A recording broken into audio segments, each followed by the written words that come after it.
telecommunication network. Now there are many types of telecommunication network, but I am going to focus about 4 types because these are the important types of telecommunication network that businesses use. Now what are these types of telecommunication network? First of all, there is PBX or private branch exchange. There is LAN or local area network. There is WAN or wide area network, and also there is WAN, meaning value added network. So what is PBX? Here is a definition of PBX. That the PBX is a telephone system within an enterprise that switches call between enterprise users on local lines while allowing all users to share a certain number of external phone lines. So, what do we actually understand from this definition? First of all, if I have a company and there is a headquarter of this company and there is a branch of this company and I want to make a phone call from headquarter to a branch, then I can use 2 systems. Either I can use an external service provider like BTCL and call from headquarters to our branch, or I can use this PBX. That means this system will provide within our own enterprise and make calls. So why should we use PBX?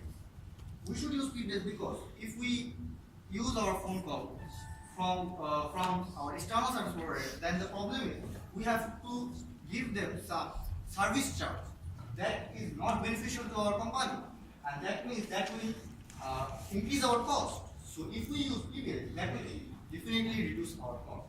Now there are some limitations of PBX. As you can already see, this is a telephone system. That means it can only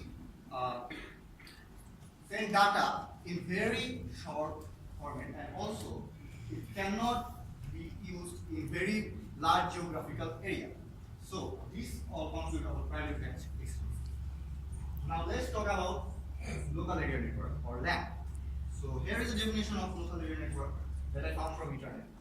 A local area network is a group of computers and associated devices that share a common communication line or wireless link to a server. But here is a critical flaw in this definition I found, that it does not say that how much geographical area a local area network or LAN can use. A local area network, a LAN can use, can cover a whole building or a whole office. Such as, if we can take example of this building, a local area network can cover this whole building or this whole floor. That is all about local area network. Now there is a, why should we use LAN? Now we should use LAN because, for an example, if I want to print a document from this floor and take it to the first floor, then I can do it in 2 ways.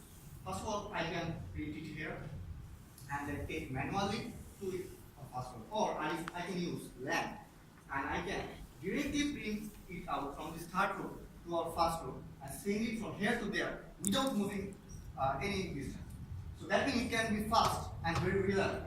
But there is a critical problem in local area network, that is its geographical range is very limited. It can be used within a building, within a floor, within 2 floors. But if we cannot use 2 buildings or a very large area, so that is a critical flaw of local area network. The next topic I am going to talk about is wide area network or WAN. Now, wide area network, from a general perspective, we can already understand that it covers larger geographical area than LAN. That means here in the definition we can see a computer network that spans a relatively large geographical area. Typically, WAN consists of 2 or more local area networks. That means if it can consist of this building and then science building and then arts building, or more than that, at least 2 LAN should be consist in a WAN. So what is the facilities and why should businesses use wide area network? Well, we could see a critical flaw in local area network that is geographically very limited. That problem is solved by WAN. That we can send data from this building to another building or in a huge geographical area.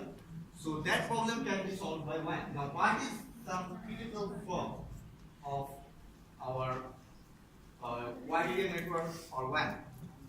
Even though we can use wide area network in larger geographical area, but it is slower than LAN. Local area network is instantaneous, but wide area network is not instantaneous, it is a bit slow. But with our advancement of technology, this speed difference is increasing day by day.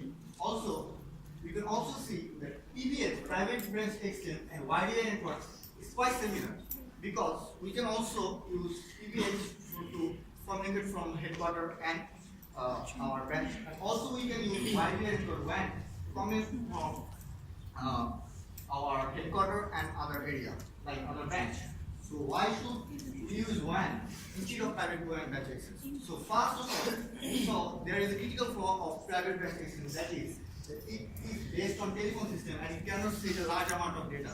So we can also send a large amount of data from wide area network, which overcome the critical flaw of private branch exchange. That's all about wide area network. The last thing I'm going to talk about is value-added networks or WAN.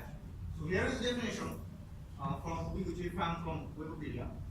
Private network provider hired by a company to facilitate electronic data interchange or EDI and or provide other network services such as message encryption, secure email, and management reporting.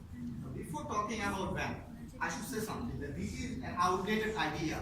So why this is an outdated idea? Because today we use internet.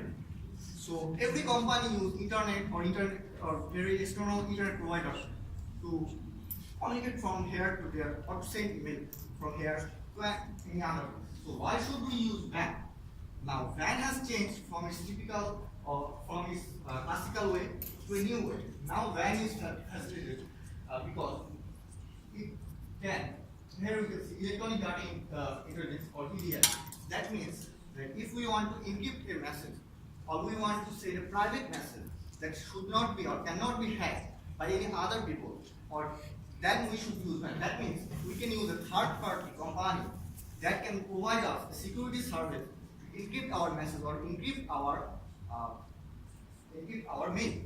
So I want to say another example of WAN. It should be